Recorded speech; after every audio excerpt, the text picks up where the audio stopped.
Emergency service providers work 24 hours a day, 7 days a week. Our main purpose is to save lives. That's what we train to do. Somebody dies or somebody gets saved. For our first responders, the moment the call for help comes in, 4 people in the water from a sunken vessel. the race against time to save a life begins. How sick is this patient? It is a life and death situation. Through unprecedented access His body's starting to shut down. We need to do something quickly. It is going to be painful. and intimate interviews, It'll certainly stick with me. in this series, we're telling their stories. It is a privilege to be able to help people. It's not something I ever take for granted either. To change a patient's outcome feels amazing. This week on First Responders, Whenever we go to a quad bike rollover, little alarm bells always go off because they normally never go well. intensive care paramedics prepare for the worst after a farm accident. You can anticipate some quite severe injuries and death. I just felt so sorry for him, every single bump. A motocross rider with a badly broken leg endures the ride from hell. I mean, there's bones just in bones. And a child suffers a potentially life-threatening allergic reaction. We really need to be getting to the scene as quick as we can.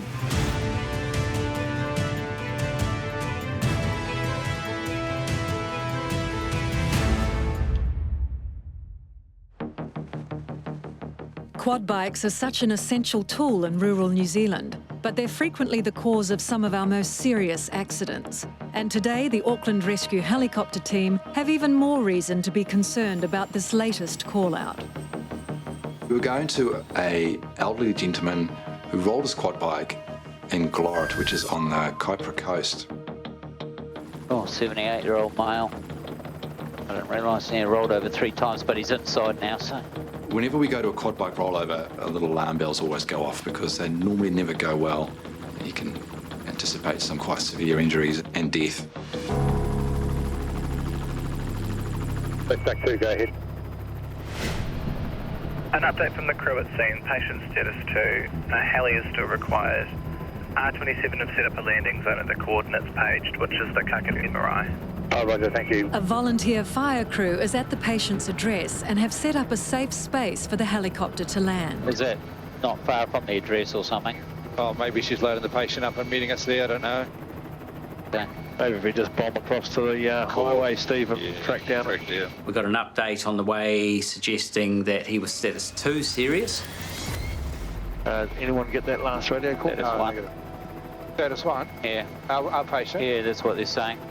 Confirming if blood is required. Then got upgraded that he was really quite unwell in status 1. That changes things completely. We weren't sure if it was due to what injuries, because in a rollover it can be your head, your chest, your torso. You can be bleeding externally or internally. You can have breathing problems, broken ribs and so on. We have to start thinking about how to make this efficient, the scene, because there's certain interventions that we just can't do in the field and they need to go to hospital, surgery.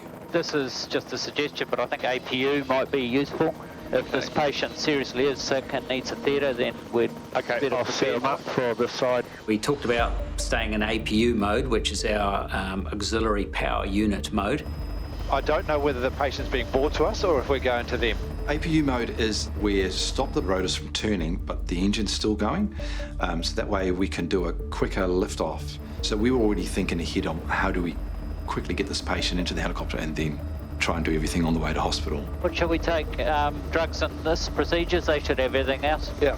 Okay. We thought the ambulance were bringing him to us, but it ended up being that they were still trying to stabilise, and we were quite concerned if he was that sick that we needed to help intervene. Thanks, man. That'd be cool. We hop in a fire truck and they took us there. Yeah, sounds like he's reasonably crook, eh, sir? Yeah. The fireys wear a lot of different hats. Yeah, they're pretty amazing. They're all our volunteers. They do their day job and a call comes in, they drop everything and then they hop in a fire truck, and one of them would have assessed the patient, provided basic first aid. Perfect, thanks, man. I'll hand you these down, once you're down.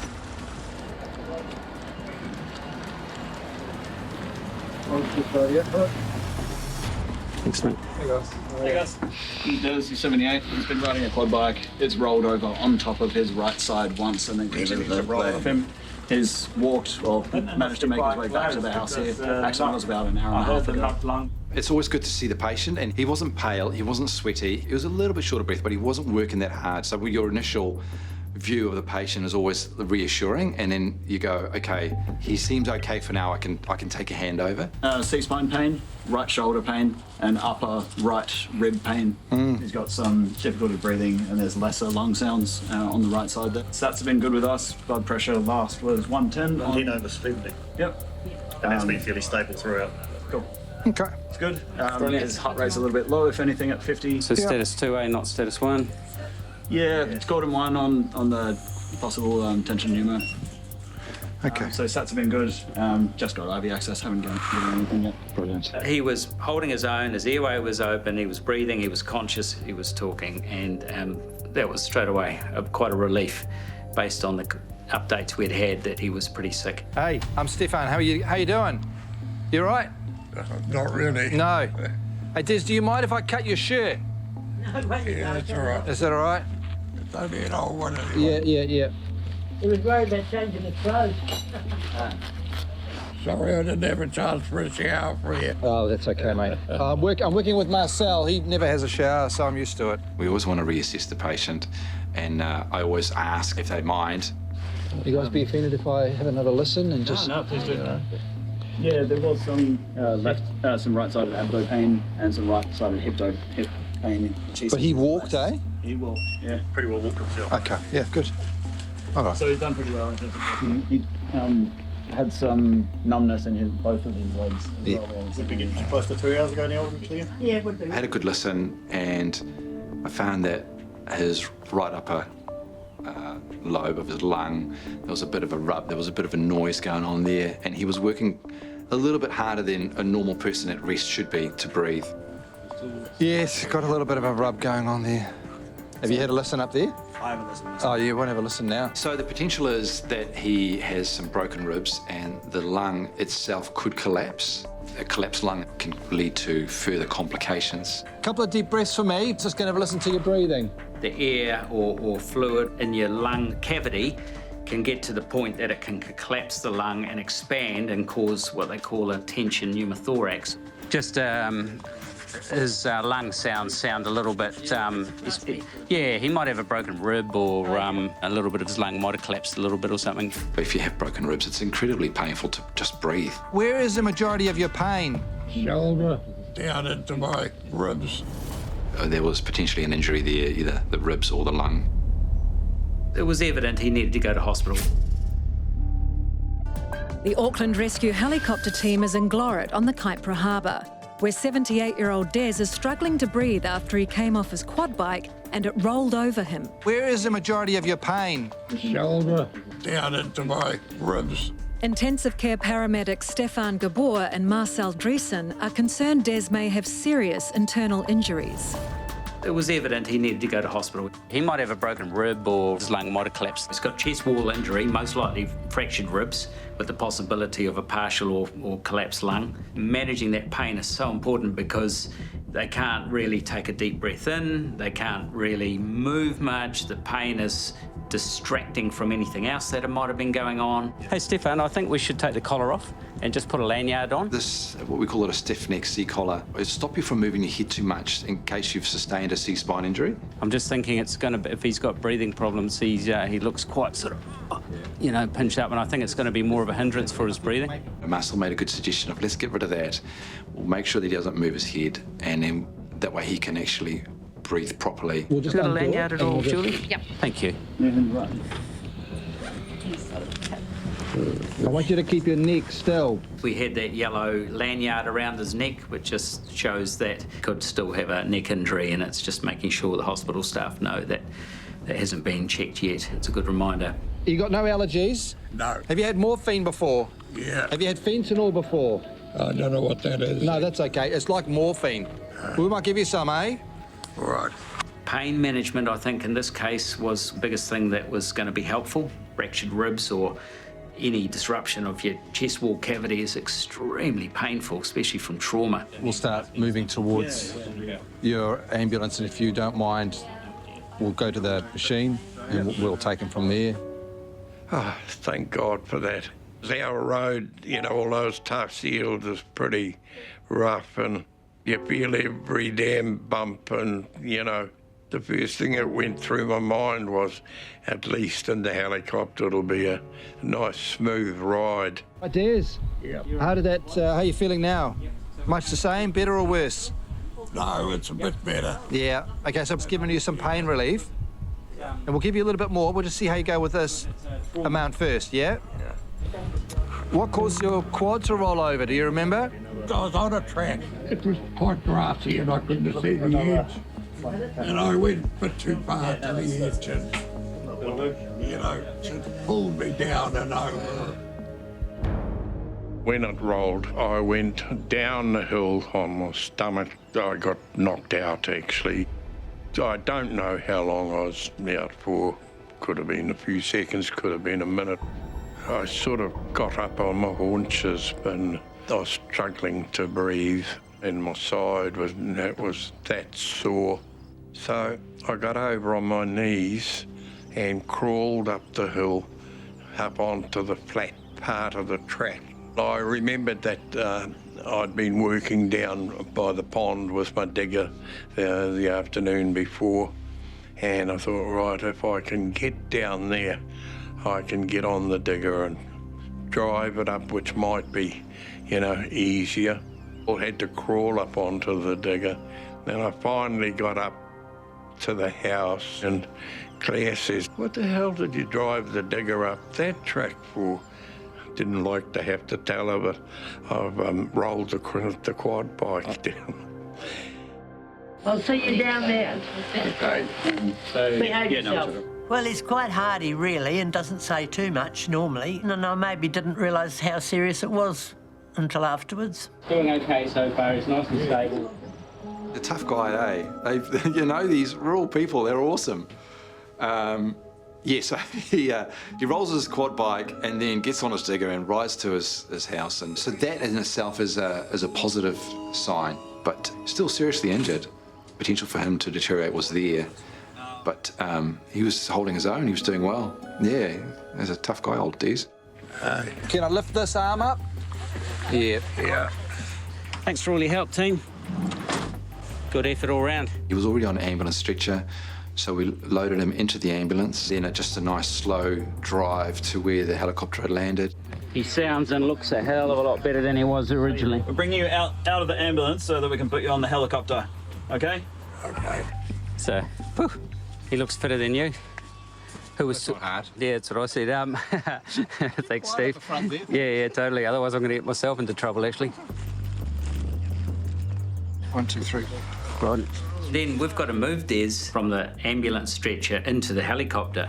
Perfect, I'm going to lie thanks. you a little flatter, and then when you're in the helicopter, I'm going to sit you up again. And we, as you can see, have to lie him flat a little bit more to then shuffle him along and help lift him. If you've got chest wall disruption from broken ribs or fractured ribs, it's incredibly painful. So we're going to do like a shuffle type thing in several stages.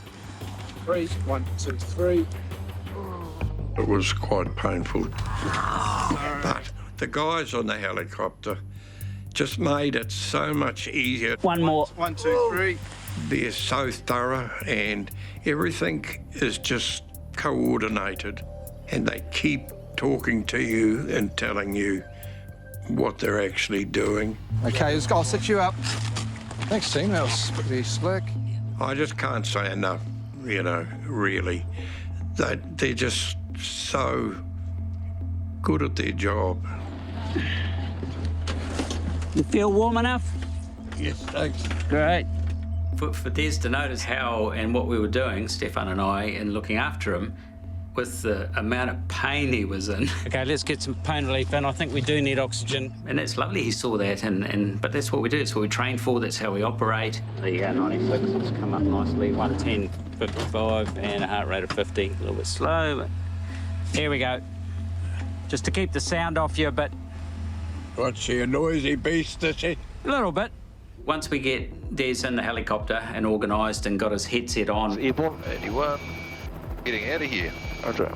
It's about observing him, managing him, keeping on top of that pain as best as possible. Still breathing quite quick. Shore 1 ICP. 120 on 65. Keeping him warm, keeping him well oxygenated, keeping his pain managed well, all helps contribute to a better outcome for him and getting him into the hospital in a timely manner. Ground left, coming down. His location in Glorit, it's a long way from anywhere. An ambulance would have taken a significant amount of time over some bouncy roads. The chances of him deteriorating over that length of time is quite high. Comp 322, land to cancel start, please. Des had broken 6 ribs, fractured his sternum and had a partially collapsed lung. He spent nearly 2 weeks in hospital and is now still slowly returning to full strength on the farm. Just small stuff. I'm working like on my veggie garden and stuff like that. I spent about 4 to 5 weeks actually straightening the bike out because it was pretty bent and twisted, I can just tell you.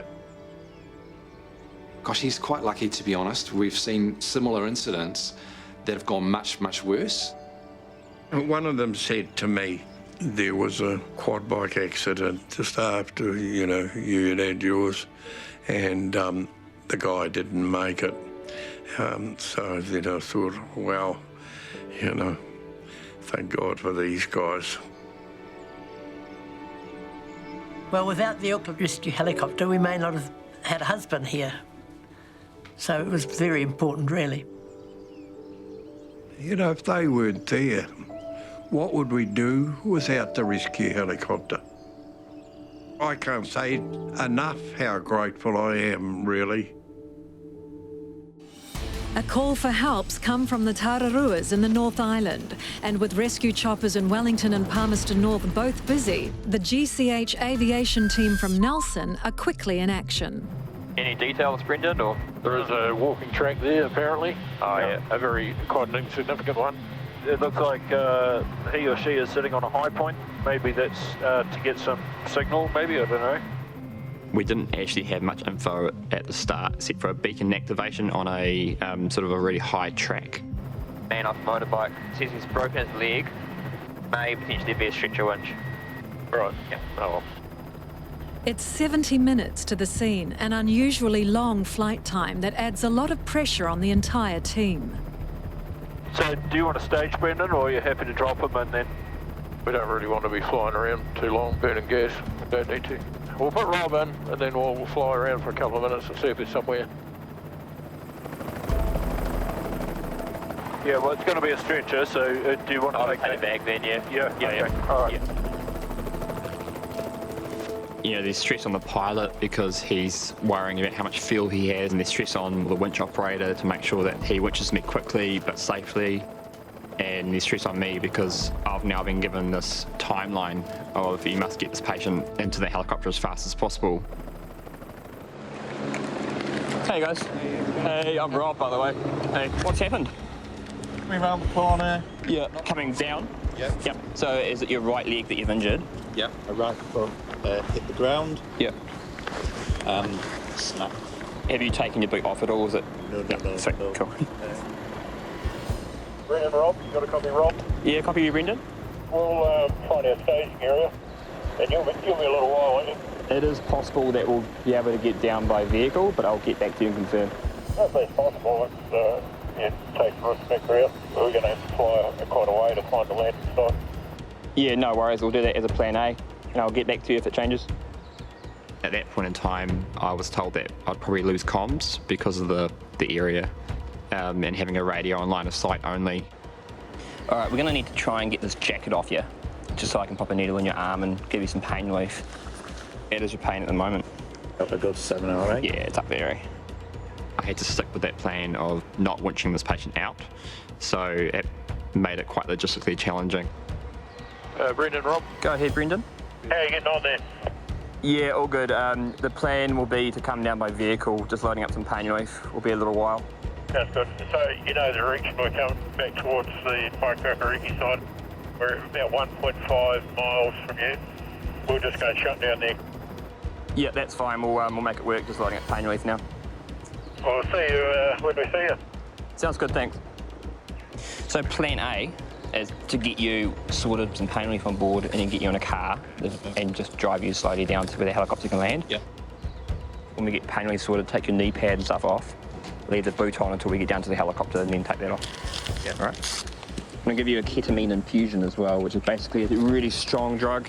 Will make you maybe just a bit dissociated from what's going on. Right. And it should hopefully help, all right? Ian seems calm and controlled, but even after pain relief, with any small movement, he's in agony. A sobering sign to all of what lies ahead.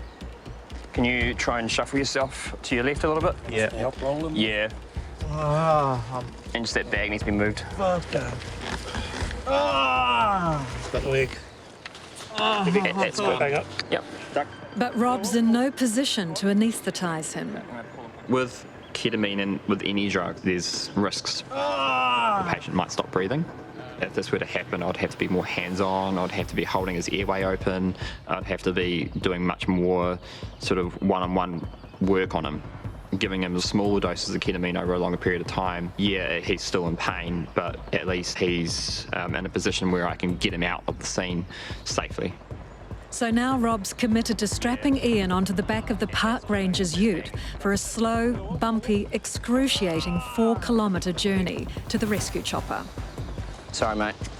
Oh. All right. Where do we grab Rob? Just from the stretcher, the corner of the stretcher. Oh, yep, gotcha. Yep. Count 3? Yep. 1, 2, 3.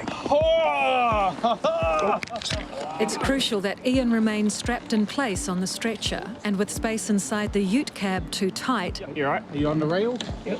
the team will have to travel slowly while Rob monitors Ian from inside. To where the helicopter was about 4 kilometres, and it was a very rough dirt track designed for sort of trail bikes to get up, and it was extremely bumpy. That's right.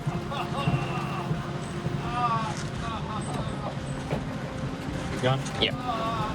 You right, Ian? The team stop frequently so Rob can check on Ian's condition and give him further pain relief. Cold, dark, narrow in places. Every now and then I would have to get out of the car to move branches. He pulled over a number of times for me to give him extra doses of ketamine.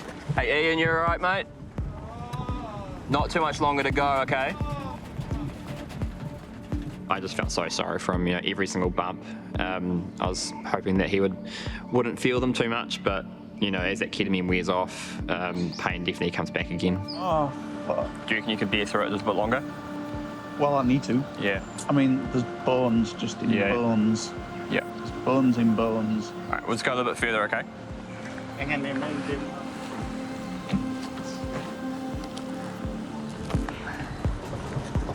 Hey Ian, you all right? Yeah, cool. I'll just jump out. The helicopter's a welcome sight for everyone. Sorry it took ages, it was a slow drive. Yeah. Ian, we're just going to lift you up and put you on our stretcher, okay? So just relax. There's so many fucking burgers, mate. You all right? Yep.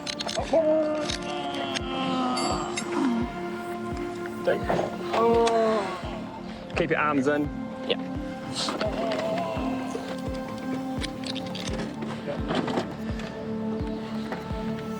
You all right, Ian? All done, mate. All done, okay? Thanks, guys.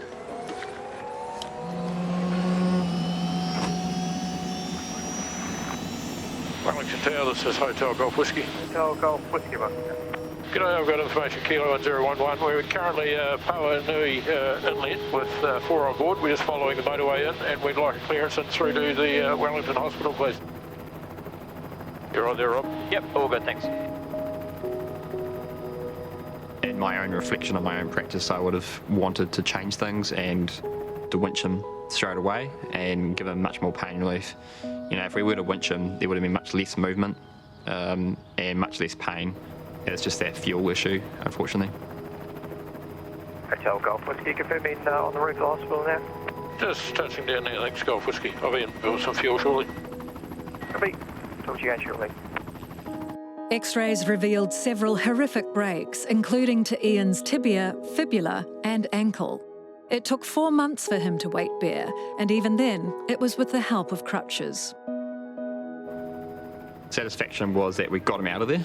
but I was also quite sort of disappointed I wasn't able to sort of take his pain away or make his journey more pleasant. You know, that was a pretty horrendous trip for him, unfortunately.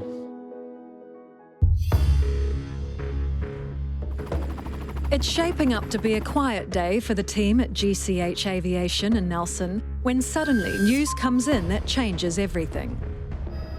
Got the landing zone is at a recreational ground, so I'll go on the map and see where we are. We're going on a mission to Collingwood, which is in Golden Bay, top of the South Island, for a young child who's had an anaphylactic reaction.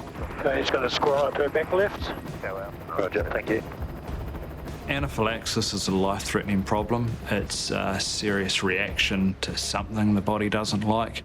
And whilst the body is trying to protect itself, it kind of goes against itself and ends up doing things like closing airways and losing blood pressure and things like that. So it's a really life-threatening problem. Just an update there, the patient status 3 from Collingwood first response, and they're going to take the patient down to the LZ. Cool. That sounds better. The mainstay of treatment for it is adrenaline, and getting to the patient and giving that adrenaline as quickly as we can is hugely important. This patient is young, and that's an even greater risk. They've got bigger problems like smaller airways which close very quickly, so we really need to be getting to the scene as quick as we can. They're all set secure on the road? Yeah, roger.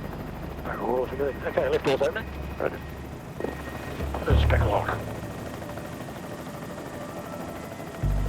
In this case, sending a helicopter there is absolutely the ideal thing to do. They're getting a highly skilled medic. They're getting us there in a very, very short space of time, around that sort of 20 to 25 minutes from us launching out of here, and the same flight time back to Nelson versus probably close to 3 hours by ambulance one way. So the time factor is crucial.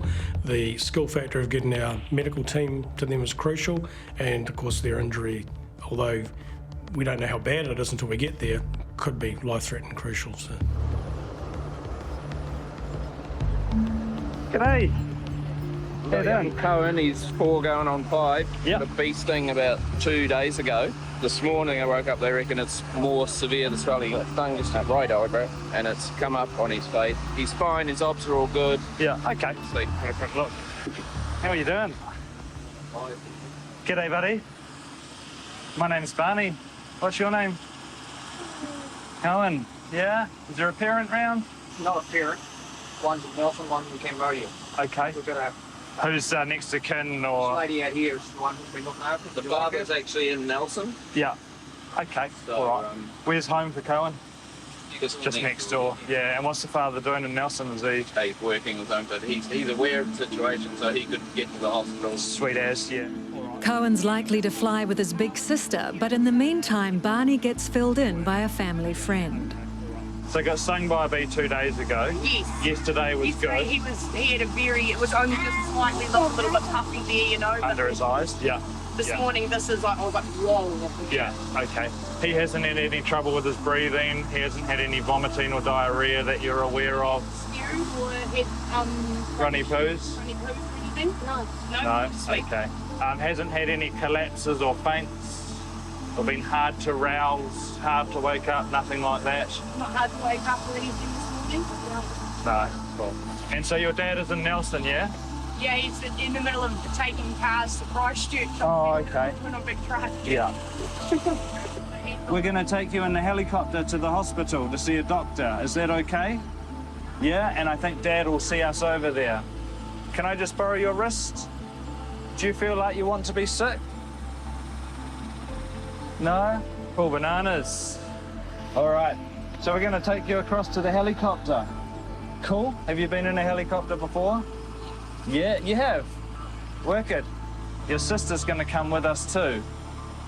I'm not sure where she's going to sit. She might sit up the front with the pilot. Does she know how to fly a helicopter? Do you think Lynn can fly the helicopter? Yeah. All right, we'll cruise on off. I'll see you over at the hospital, okay? You be good planning. We'll see you then. Good stuff. Come with us. Cheers, Joan.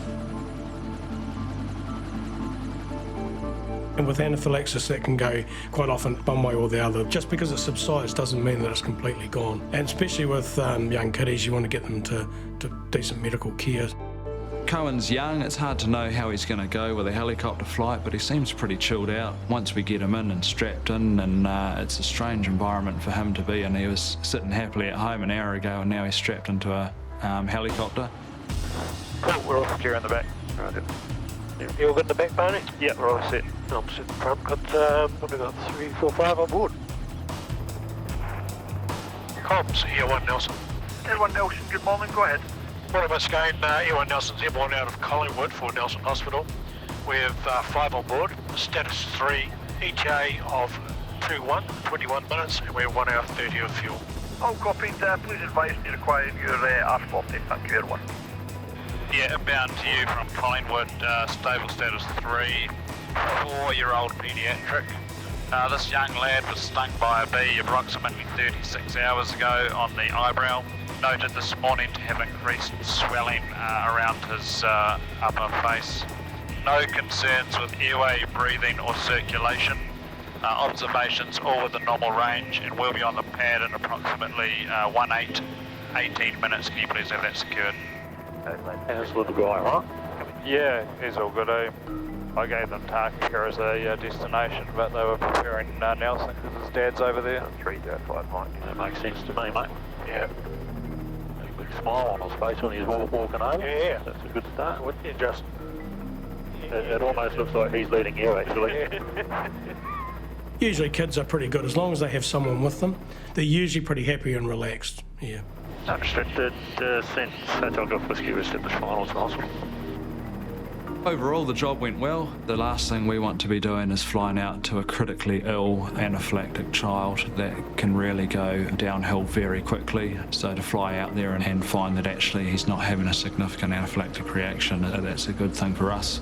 And yeah, got Cohen to the care that he needed.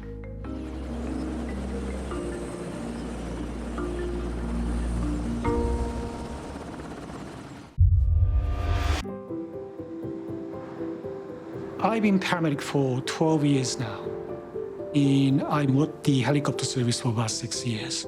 I started out as a volunteer, loved it. It's an amazing job. We care for all different people from all different backgrounds. Edmund 1, Ridgewood from Garden City. We've got 3 on board, direct to Hamdorf 1024. Heading to Hanna Springs for a lady who's fallen down a steep bank. We understand that she's got an ankle injury. We have very limited information at this stage. Just is walking down the track, he slipped. Doesn't say anything details in. All right. But her ankle's deformed and potentially compromised, which is loss of perfusion or blood flow to the distal part of the limb, which means that below the fracture or dislocation. Have the first response on scene. Extricating the patient at the moment up Scree Slope. They're going to meet you at the domain, over. Oh, there's the Jeep right there. While the woman is already in the care of an ambulance team, the GCH Aviation rescue chopper has been called in case her ankle injury is bad enough to threaten her limb. So just what awaits Tatsu? Just is walking down the track, he slipped. Doesn't say anything details in. All right. Tatsu Kuwasaki and the GCH aviation team are on their way to tend to a woman with what they believe is a fractured ankle. While it doesn't sound urgent, a fracture can cut off blood supply, threatening the limb. Thank you.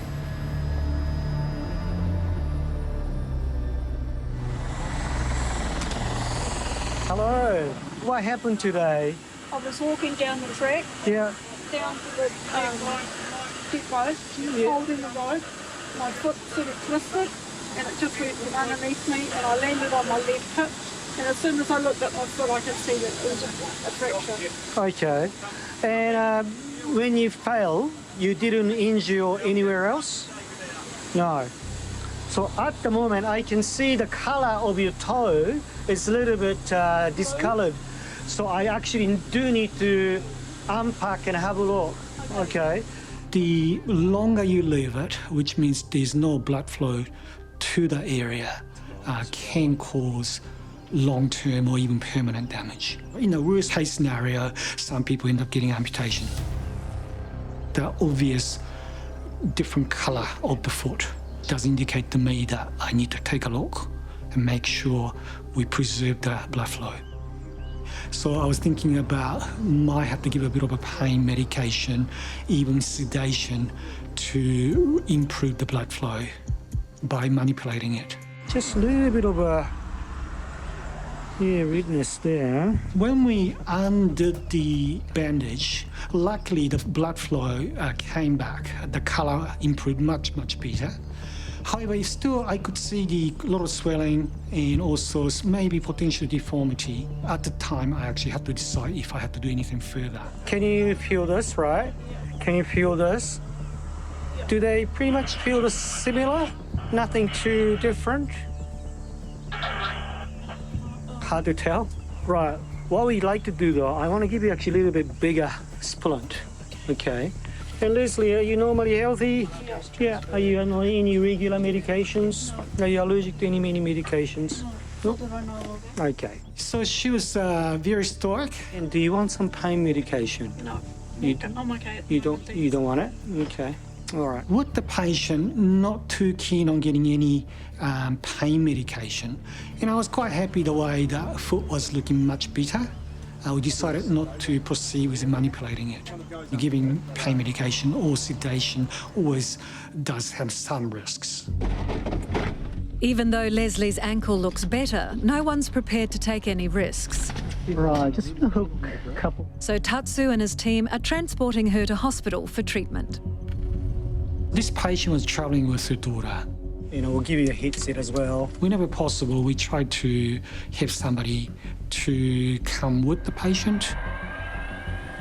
It is a very traumatic event for every patient. Behind your mum. So it's good to have somebody that they feel a little bit more comfortable. You all sit in the back there, Tatsu? We all secure at the back. I'm going to take you through to the main hospital in Christchurch. We're going to land on top of the hospital. We're going to take you down to the emergency department, but likely you're going to be sent down to X-ray and orthopedics and get you sorted. Was this the first activity for the day today? Oh, bugger. Have to try it again some stage. Make sure you at least enjoy the view on the way back. Yeah, you got to get something out of your holiday. Yeah. So she did really, really well. She's brave and, she was, even cracking some jokes. Right, if you say, you went helicopter ride on your holiday, that's actually, that sounds pretty good. It didn't cost you an arm and a leg either, it was just an ankle. It hasn't come off yet. No, true. You see the colour of your toes? Yeah, it's pretty good now. It's looking a little bit sort of greyish earlier, but maybe bandage was done up a little bit too tight. I'm pretty pleased with the decision we made at the time. She looked comfortable. I was very happy with limb was improving with the colour. She had a good sensation, movement. Comms, E1 Christchurch Landing Hospital. Thank you, Air1 Christchurch.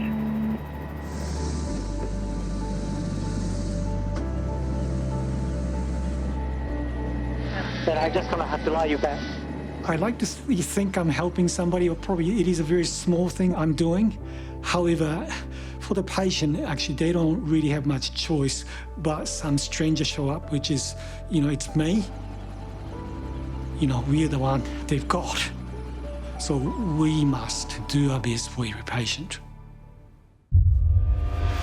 Nelson's GCH aviation crew are heading home from transferring a patient to Christchurch Hospital when they're diverted to another incident. We're pretty close now, Timmy, eh? Hey, Pam. We're like about 1 minute away. The Old Ghost Road is a remote and extremely challenging track for mountain bikers and trampers. And they're stunning up here. Beautiful. And the Ghost Lake Hut is the highest point on the trail. It's where the team are meeting their patient, a teenage girl who's come off her bike with a suspected broken arm. So you're dusty, you better shut your windows, guys. Yeah, if you can come forward the touch. Oh, Seth, I'm already down. Oh. Go ahead, folks. We'll make it work. Roger.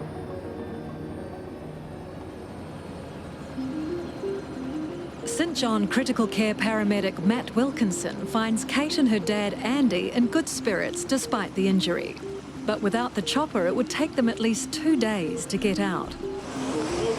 This gentleman goes in the front. Yep. Okay. And I'll take care of and then just that there, mate. Excellent. No bikes? No bikes.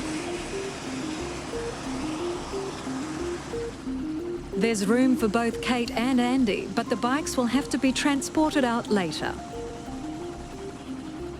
G'day. Where you from? Nelson. You can stay here. Yeah, well, she needs someone to hang on to help her out. What happened? Fell off her bike onto an outstretched hand. Broke her arm, probably. 5 on board, rest secure.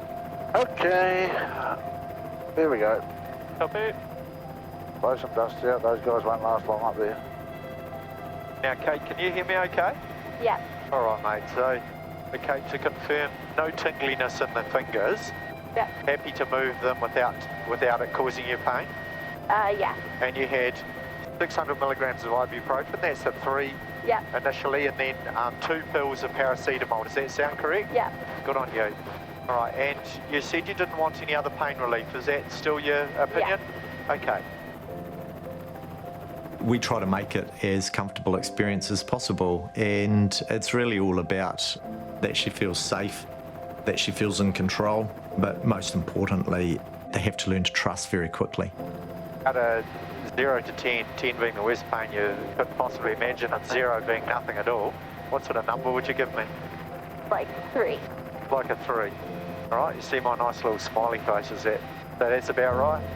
Yeah. All right.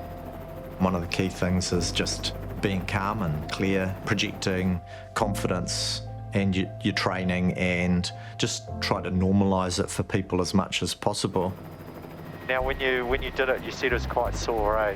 Yeah. And you have had pain relief since then, but when it was at its worst, how bad was it? 8. 8, ouch. Yeah. Okay. And besides your elbow, did you do anything else, like bang your head, hurt your neck? Scrape my knee a little bit. Just a little bit. That hardly counts, so I'm not even going to write that one down. Yeah. Yeah. Oh, well, bit of a bugger, but, you know, it happens to the best of us. Yeah. So what's going to happen, mate, is we'll land at the hospital. You might like to arrive slightly lower key than a stretcher, eh? What do you think, mate? Sure. Yeah? Does that work for you? Yeah. Yeah. G'day, just coming up from the western side of Wakefield this time at 1800 feet with your India 1018 for the hospital, thanks. The short flight to Nelson Hospital saved Kate and Andy a long and painful hike out of the bush. And it's been a much more scenic route to proper medical care. There we go, guys. Good luck. Thank you. Thank you. Oh, Duncan will help you out. Yeah, go on. You know what's going on. I have to give you a job.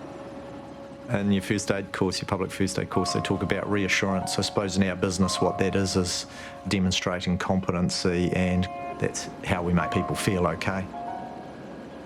That they can let go of the responsibility of what's going on to somebody else. That just needs to be part of how we do our job.